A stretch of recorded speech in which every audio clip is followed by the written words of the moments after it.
talk a little bit about employee selection.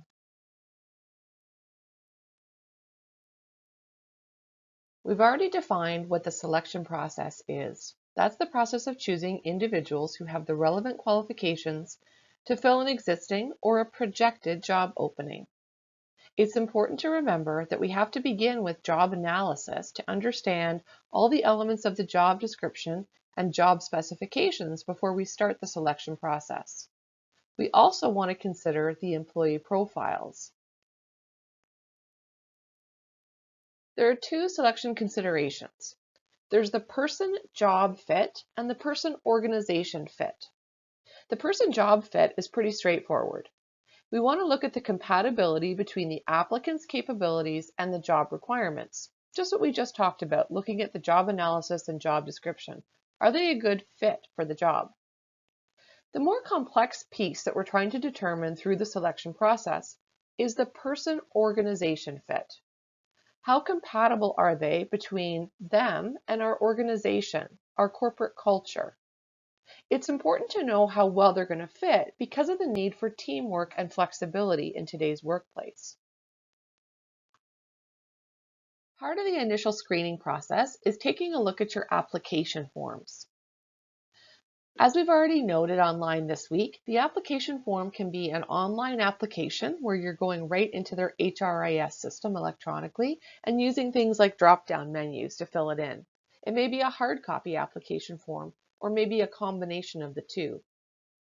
In the initial screening part, you're asking for information about the person's education, their experience, and their skills. And the format or the form is easy for the HR person to screen through, to organize. You may feel like this is a duplication of some things that are on your resume, and that's okay.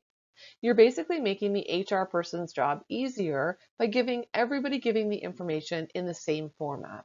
But don't feel like you shouldn't still submit your resume and a fantastic cover letter, because you should. The resume and cover letter would be submitted in addition to your application form.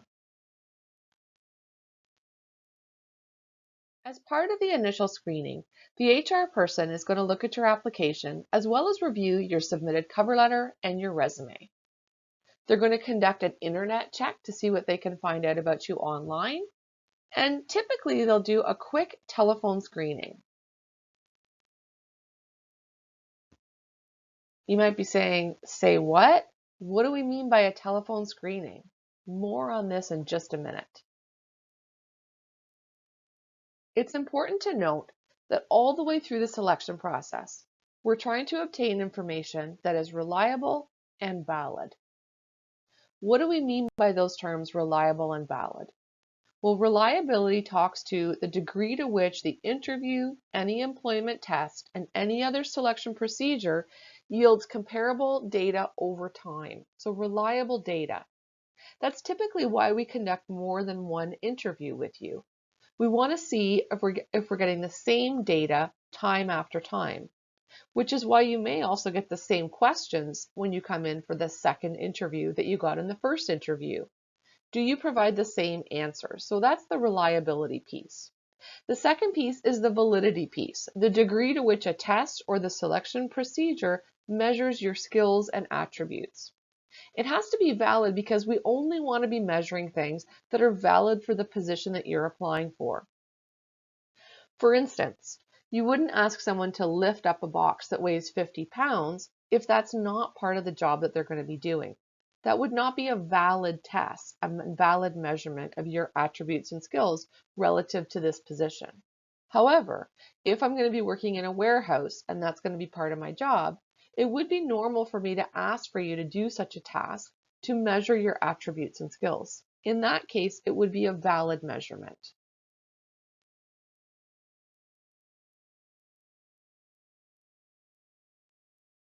Let's talk about a little case study for a second. And I want you to keep this case study in mind as we walk through the interview process. Let's look at my friend Jody. Jody has been applying for jobs and she's thrilled when she gets a phone call from an HR representative from a recent application. Jody's asked a few questions about her resume and cover letter on the phone, and she feels confident that she answers all the questions really well. At the end of the call, the HR rep asks her if she can come in for a meeting. Wow, Jody thinks. They must be calling me in to offer me the job after just that quick call because she said they wanted to meet with me. When Jody tells the story to her friend that works in recruiting, she starts to get a bit nervous. Her friend tells her she must have done well during the telephone screening interview, but now she has to get ready for the selection interview. Cue the dramatic music. Dun dun dun. Let's keep Jody in mind as we look at the screening and the selection process. There are two types of interviews, screening and selection. There are 7 forms of interviews, and there are a couple different types of interview questions that you're going to be asked. First of all, the screening interview. This allows the company to narrow down the number of candidates for the position. For a typical job, they may get hundreds of different candidates, so a quick screening interview allows them to narrow down the list to see who do they actually want to spend more time talking to. This might be done by telephone or maybe quickly face-to-face. Typically, a screening interview in length is less than 5 minutes. It is typically conducted by an HR person, someone who's well-versed in interviewing. And the best approach with a screening interview is to follow their lead. Be direct and to the point when answering the questions. They're not spending a lot of time with you. They may just have your application in front of them and just be asking you a few questions about previous experience, maybe about your education or some of your skills. It is a great opportunity for you to try to sell yourself in a very short period of time. Interview is the selection interview. As we looked at the different steps in the selection process, this is a much longer interview, typically conducted by a department manager, maybe a supervisor, or even a work team of some kind with HR support. These are the people who are going to make the ultimate decision of whether to hire you or not. They're trying to determine, based on your education, your past experience, and sometimes most importantly, your attitude during the interview, whether you are the right fit for them. Remember that person job and person organization fit. So are you going to be a hit for them? The best approach to the selection interview is for you to show interest and enthusiasm about the position. Relate your experience to the open position and demonstrate your abilities clearly by using something called a STAR story. We're going to look at that in just a minute.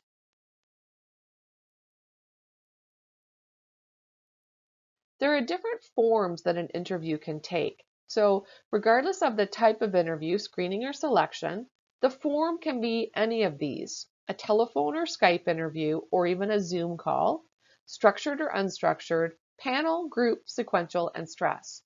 I'm going to walk through each one of these, and I'm going to provide some tips for you based on my own recruiting experience of how you should navigate these for the most success. The first one is the telephone interview. Typically, this is used for the very first contact or first touch with the candidate. The company and the HR person wants to confirm your qualifications and perhaps provide you with a few additional details about the job. You need to pass this test to get to the face-to-face interview. My tip for you here, there's 2 of them. The first one is have your resume and or your application in front of you. Make sure you're in a nice quiet place and you're ready to take the phone call. That way you're not too nervous, you're in a quiet place, your phone is fully charged, and you're ready to go through the telephone interview process. You want to avoid yes/no answers. This is a hard one because typically we're nervous when someone is interviewing us over the phone. But you want to continue to provide the yes or no and then ask questions like, do you need more detail, or can I provide you with more information?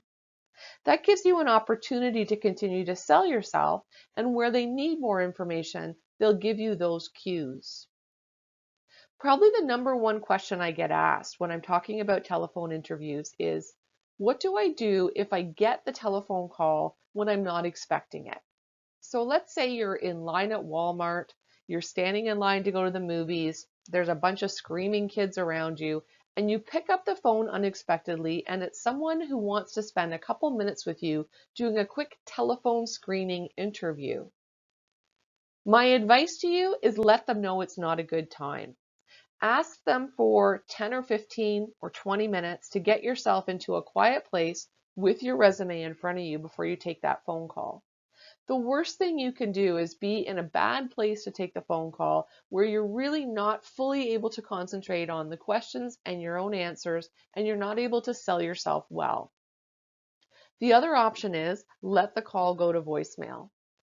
Make sure you have a professional voicemail greeting so that they know who they've reached, that they've reached the right person, and how quickly you'll call them back. So a nice professional voicemail greeting that says, "Hi, you've reached Lara at this number, and I return calls typically within 2 hours of receiving a voicemail message." That way they'll know that you're going to call them back and they've reached the right person.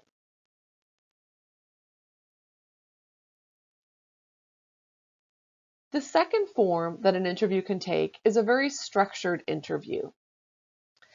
These you're going to feel and see right from start to finish. It's highly organized. The interviewer or interviewers are working off a checklist or a script of questions that are based on the job analysis. Your answers are recorded and scored, and they're listening for evidence of past behavior and some knowledge of the company. So there'll be some questions around that. A structured interview can take place in a variety of different ways. So telephone, one-on-one, in a group, or a panel. We're going to explore those other ways in a few minutes. For a structured interview, they are listening for some evidence. And that's where the STAR stories that we're going to look at in a second come in. My best piece of advice to you here: we tend to get very nervous when people are writing down our answers, and that's normal. What you want to do is answer the question and then stop talking. Let the interviewer or interviewers continue to take notes and then ask you the next question. Sometimes I've seen in my experience is people get really nervous during a structured interview and they just continue talking. And as they keep talking, the interviewer keeps writing. And this goes down and down and down the rabbit hole. And by the time you finish talking, you're not even sure what the question is anymore. So take a breath, answer the question. Once you've finished answering to the best of your ability, stop and wait for the next question. The unstructured or non-directive interview is the complete opposite. It feels very open and relaxed.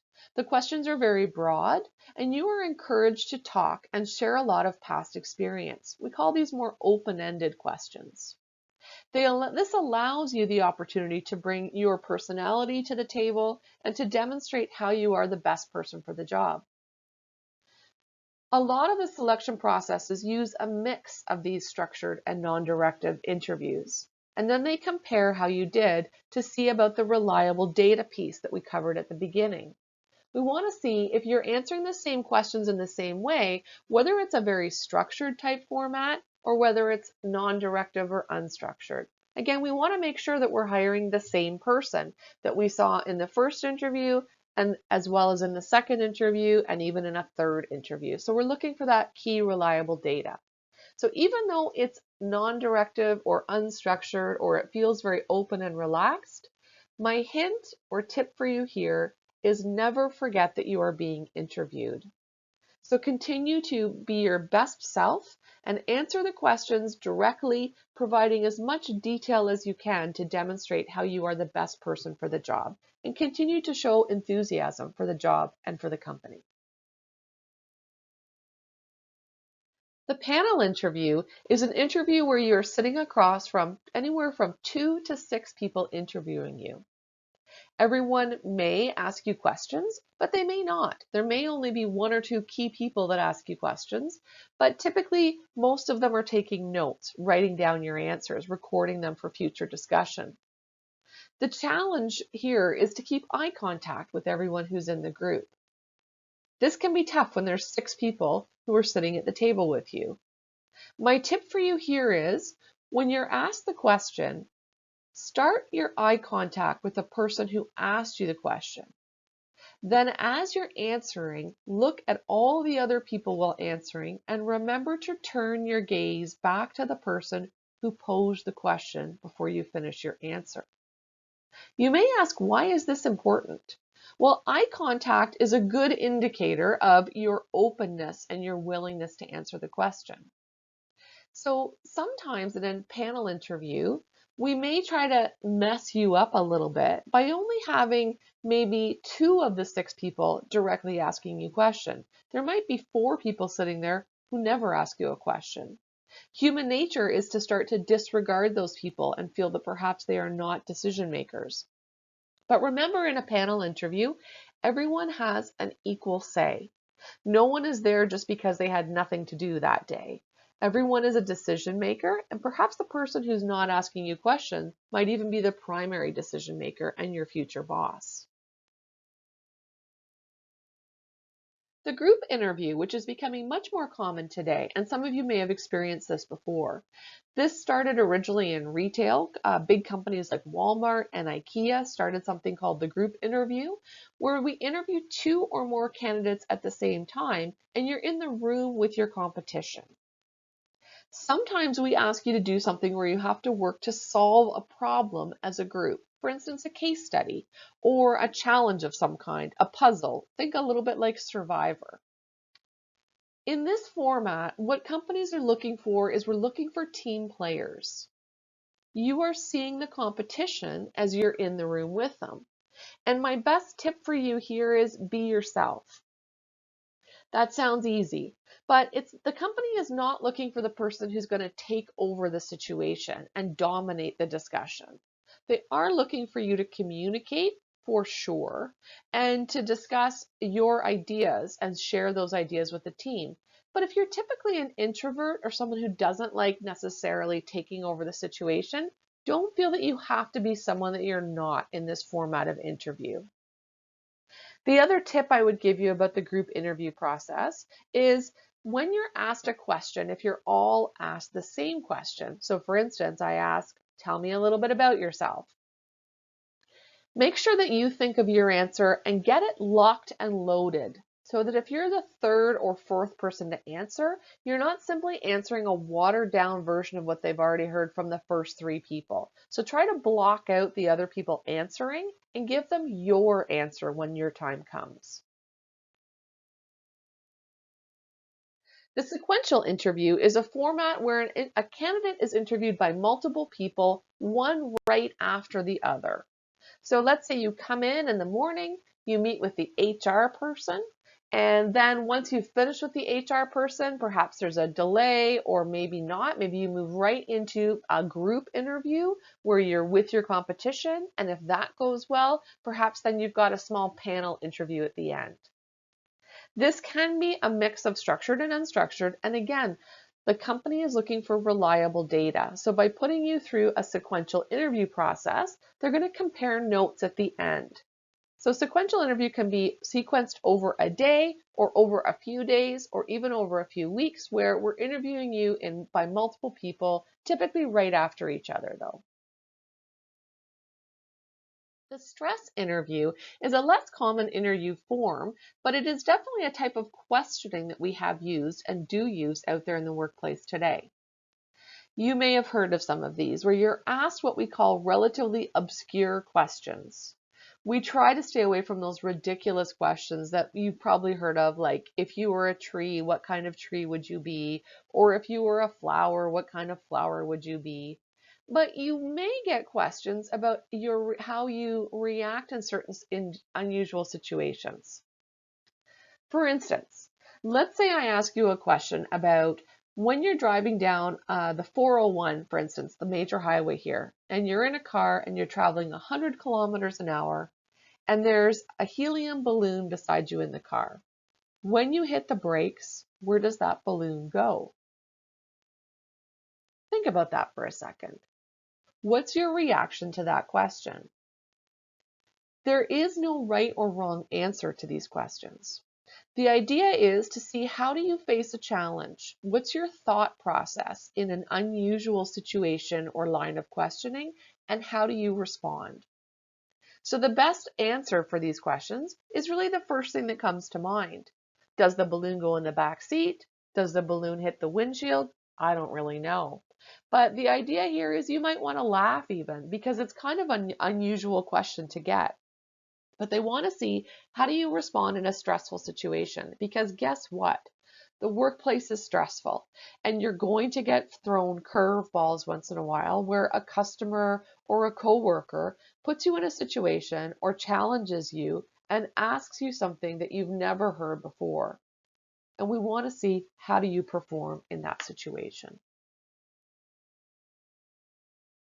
So a quick question for you here. Which type do you think is the best type of interview to avoid discrimination of candidates? Is it a structured interview, the non-directive or unstructured, the panel, the group, the sequential, or the stress line of questioning? If you answered the structured group interview, you were close. It's the structured panel interview. So a structured panel where we're all hearing the same questions and answers, we're all recording them, and it is structured from start to finish, is the best format for employment interviews to avoid discrimination. So let's talk about the two different types of interview questions: situational and behavioral descriptive interview, BDI questions. The first type, situational questions. This is where you're asked a hypothetical incident and asked how you would respond to it. So tell me about how you would do something. The idea here is it helps us evaluate you in a specific work-related situation. But here's a tip. Situational questions are typically the smallest portion of the questions you're going to receive. Less than 20% of the questions in an interview are situational questions. But they are questions like, for instance, how would you respond to a customer that wasn't happy with your level of service? How would you deal with a supervisor that you felt was unreasonable? How would you approach a team member who was not pulling their weight? You hear that it is hypothetical here. How would you do something? The reason this is only 20% of the questions is because we're going to listen for how you answer these to really follow your train of thought, your train of thinking. But we know that you're going to give us the right answer. For instance, you're never going to tell me that you would deal with a supervisor that is unreasonable by telling them that they're a jerk and leaving the department or the company. No. You're going to tell me that you would talk to them and you'd walk me through how you would have to deal with them. And that's okay. Situational is just about listening for your train of thought. How would you deal with something in some situations? The biggest portion of the questions, at least 80% of the questions, are going to be what's called the behavioral descriptive interview or BDI questions, where you're asked about what you did in a given situation. In these questions, we're focusing on actual events from your past, and we're listening for real evidence that you have managed this type of situation. The benefit or the reason why we do this is because past performance is an indicator of future performance, always. Some examples of behavioral descriptive interview questions. Tell me about a challenging assignment that you had in the past year and how you handled this challenge. Tell me about a time you knew you were right, but someone in power overruled you. Describe the last time you did something that went above and beyond what was expected of you. Tell us about an issue you had with someone and how you managed that situation. You hear the language is different in these. Tell me about, describe for me. There is a formula for answering these questions. We call it a formula for success, and it's been around for a long time. The HR person or people are listening for this pattern as well. It's called the STAR model. STAR stands for situation or task, action, and result. This formula helps you prove that you have the qualities that you say you possess. The other great thing about STAR stories is they stop you from rambling and not fully answering the questions. You use these proof stories to establish your credibility and to walk the interviewers through the situation. The key here is to prepare several STAR stories that relate to your key skills before you begin interviewing. You don't need to memorize these, but what I do say is I would point form these out so that you have at least 5 different STAR stories that speak to 5 different skills or attributes. I'll give you a hint. Go back to the job posting that you were responding to and take a look at the key skills they were looking for. You're going to get questions around those key skills. Make sure you have a STAR story lined up to answer them. They don't have to be long and detailed. They can be short and to the point. They should only take you a minute or two to answer. And again, they clearly describe your actions and the positive result. You want to be careful that you don't use words like I would or I will, because that sort of speaks to never, never land, or hypothetically, again, I would or I will. But you want to use words like I did. What did you do? Remember, they're interviewing you and they may be wanting to offer you the position. So they want to hear about your skills and how you've managed various job situations and requirements. But a lot of students say to me, what if I haven't had a lot of work experience? How am I going to answer these questions? What am I going to say? Well, here's a great example of a student response that could apply for any of these types of questions. So let's say you get a question about, tell me about a time you worked well under pressure. Tell me about a time you worked well as part of a team. You managed a team through a tight timeline. You solved a problem with a tight deadline, or you took on a leadership role. And let's say you don't have a lot of work experience or any work experience that would answer these questions. Use something that you've done as a student. In this situation or task, the student says, we were due to deliver a class presentation for a large project, and one of my key team members who had the final presentation file on their laptop got stuck on a train heading into school from Toronto. I took control of the situation and contacted the professor before class began to find out if we could change the order of the presentation. He agreed, so I knew we had bought a little bit of time. I had the team member email me the presentation so that we had the final copy in the event they did not make it to class in time for the presentation, and I worked with the rest of the team to divide up the speaking role so that we could still go on with or without our full team.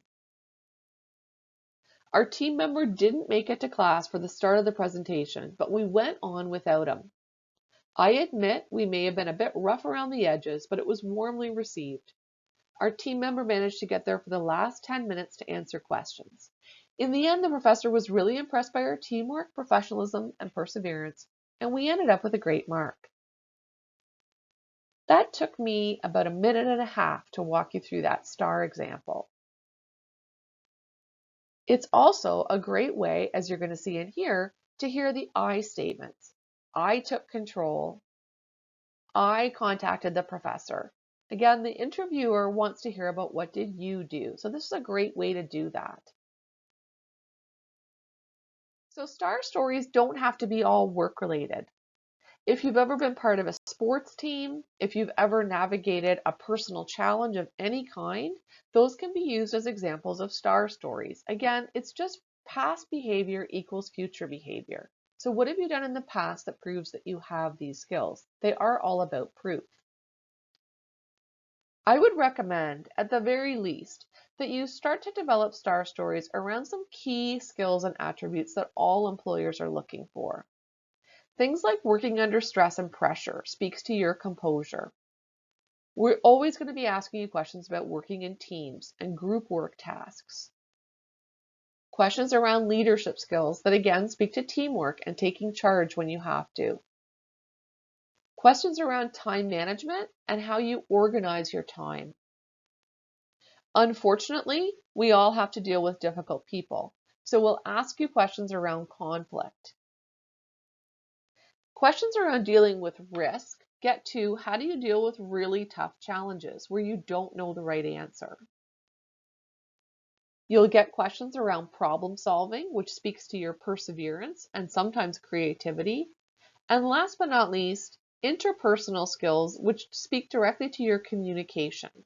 Again, you don't need to memorize STAR stories, but you should be able to quickly think of an example where you're able to walk them through the situation or task that related to this activity. What was the action that you took?